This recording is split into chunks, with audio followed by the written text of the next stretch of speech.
back, you whiskey loving legends, to another episode of Was It Worth It Whiskey. Now this episode's not a normal episode of Was It Worth It Whiskey. This episode I want to discuss something that's been on my mind for quite some time, and I've been wondering how to justify it or how to prove it, or how to even get any reasoning in my own mind, rather than just listening to everyone waffle on their own opinions. So this episode is about chilled filtering. And it came up in my mind back when Glendronach announced that they were removing chilled filtering from the label. And then we had it was a buzz of activity on Facebook and on Twitter, and all these whiskey people and influencers were saying how bad it was and how Glendronach's going to go away to the masses. It's never going to be as good. And I wondered to myself, and I questioned. Initially I did, I too, because I love Glendronach whiskey. It's amazing, right? And I was like, oh damn, really? It's going to be that bad? And then I thought about it. I thought about it, and I was thinking, well, what are they trying to do? And is it going to affect the quality of the whiskey, or are they trying to just, make a more conforming whiskey for the masses? Is it the chilled filtering that's going to, taking that away, is that going to ruin the whiskey or make it any less? Or is it the ABV that's going to ruin it or make it any less? I went through this in my mind quite a bit, and tasting and whatnot, and I came up to the thought in my head that chilled filtering may not actually hurt the whiskey. It can definitely take stuff out, but it can take bad stuff out too.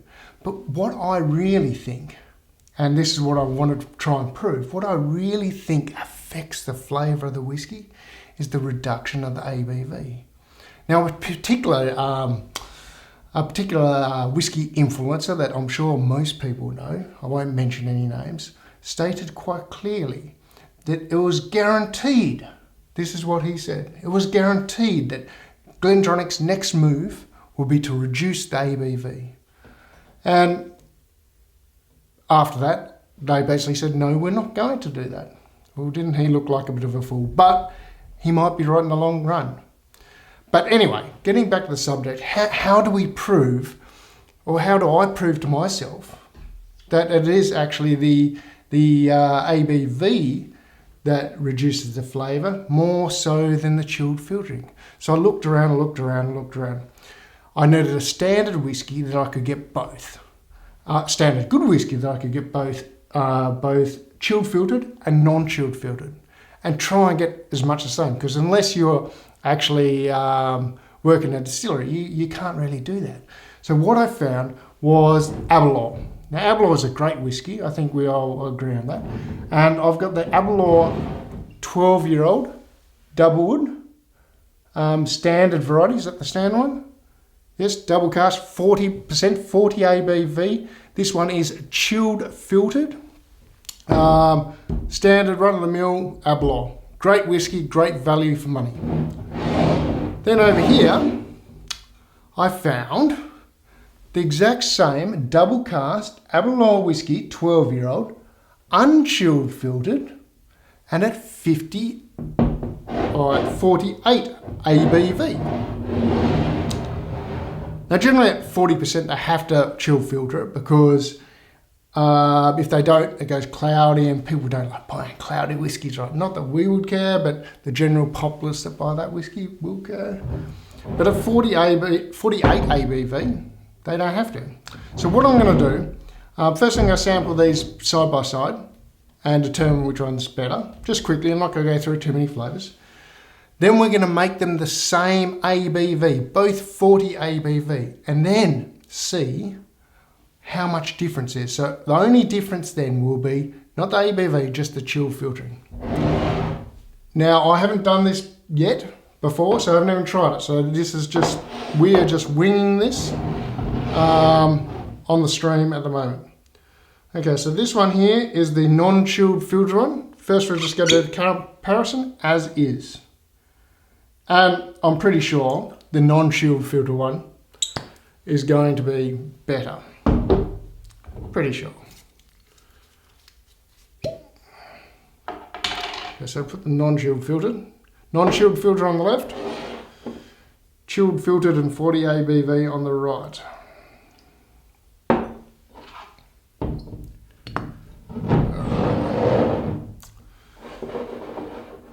Right. Colour wise, pretty much the same.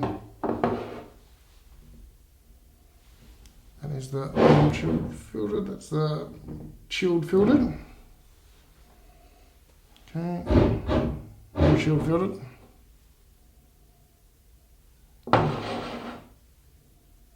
So they're very similar on the nose, right? Straight up.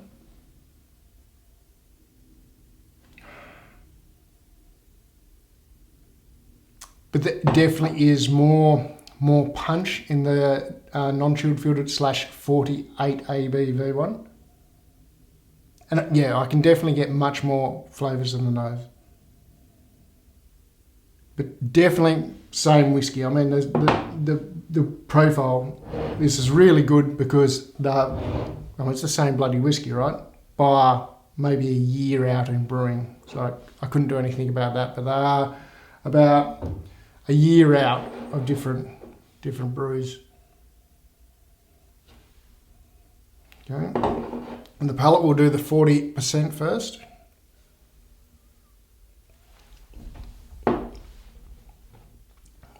Classic Aberlour, great whiskey, cheap, well priced, great entry whiskey. Love it. Just have a bit of a sip of oil.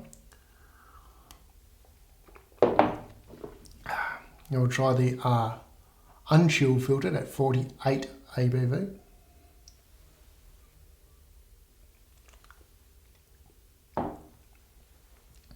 Same whiskey, but so much more flavour and so much more yum.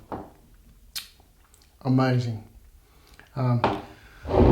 Tell you what, if you find a bottle of these, they're not so easy to get to, but if you find a bottle of these unchilled filter Aberlour 12s, I don't think they make them anymore, but bloody fantastic. Anyway, so definitely side by side, no doubt the 48 ABV unchilled one is, a good solid, just bloody better, a lot better. So the next, how do we get the 48 ABV down to 40 ABV? So let's put that over there. And I've got my trusty little PP here. Now I've worked out if I put 10 mils in here and then I add 2 millimeters of water, that will give us exactly 40 ABV. So that's just what we're going to do.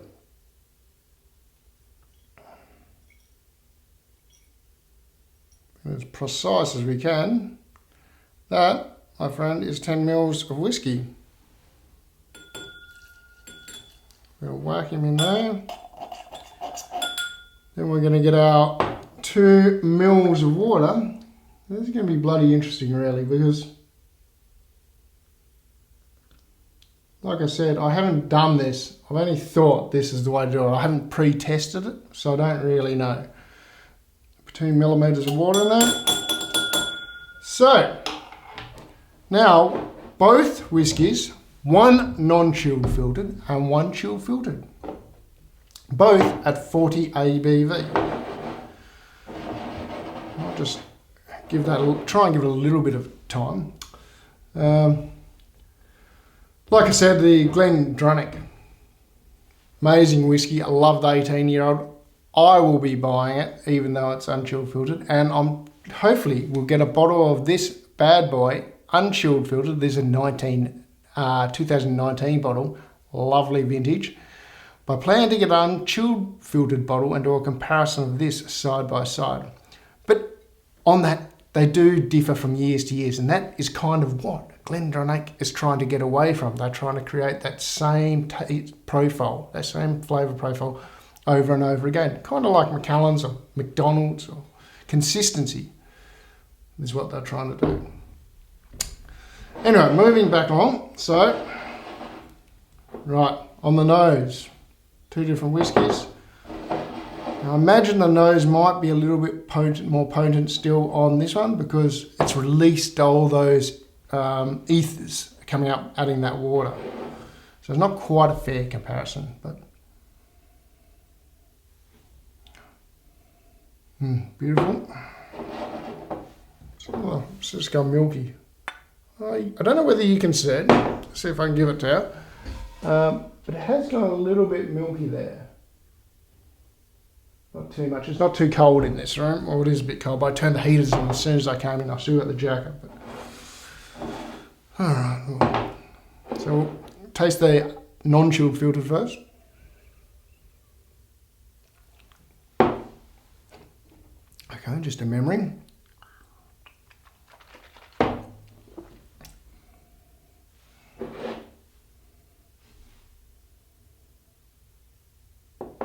Actually, the nose is actually surprisingly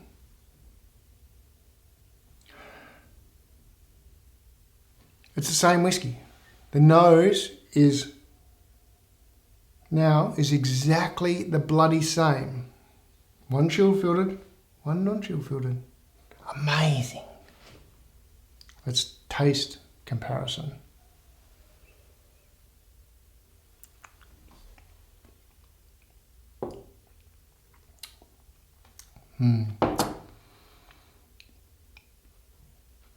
The taste. So what I'm thinking the taste is the same. I do get more of a mouth coating on the unchill filtered. Let's just try the chill filtered again. It's got quite a bit of mouth coating on that too. After another try of that one. It is so close. It's hard to say.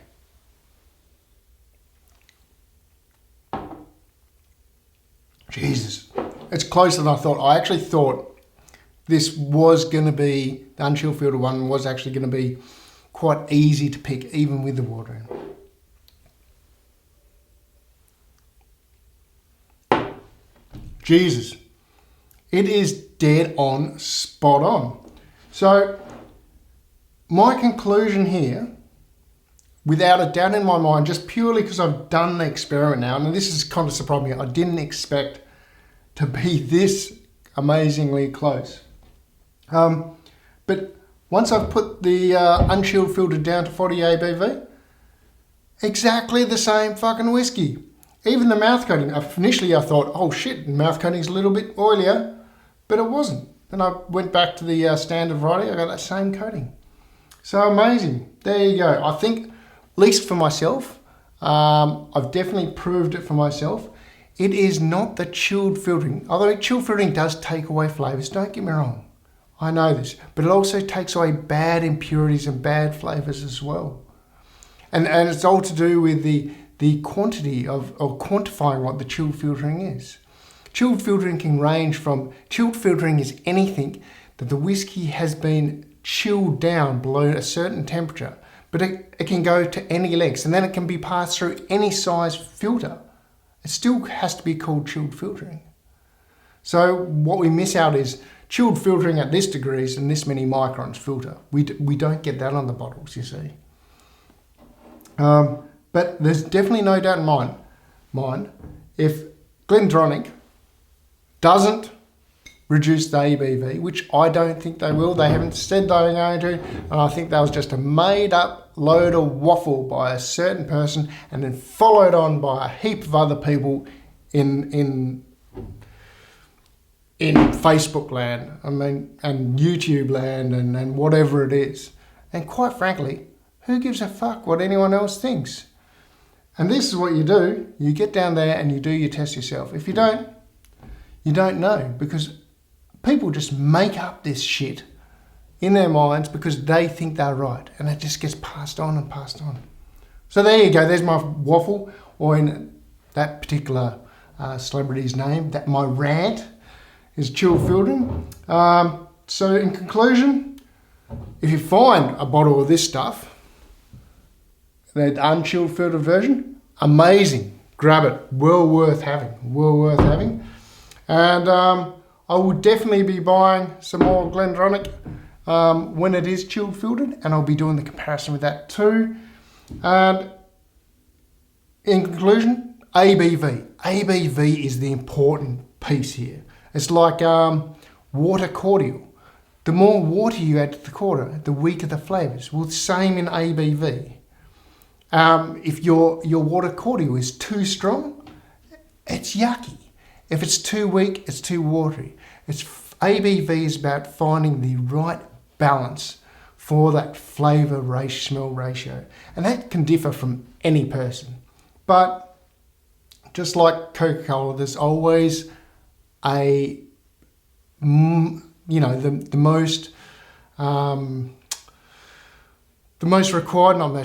the most adopted mix. And same with ABV of whiskey. Anyway, till next time, guys. I hope you enjoyed. And I'll see you later. Cheers.